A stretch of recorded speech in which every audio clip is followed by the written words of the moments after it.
Hey, good morning, friends. I just wanted to give you 5 helpful tips about traveling to the rainforest in Costa Rica about things you may not know.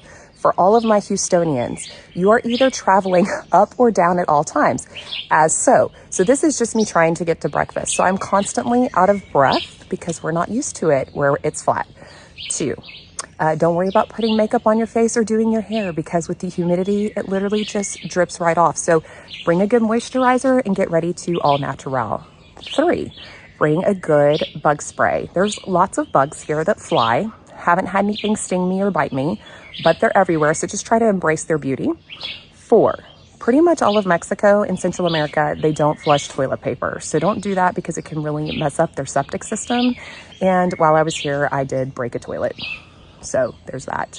And the 5th thing I would tell you is that it gets light here super early at 5:30 in the morning, and it gets dark super early. So it may kind of mess your sleep up, but it's beautiful to watch the sunrise. Hope these help. Bye.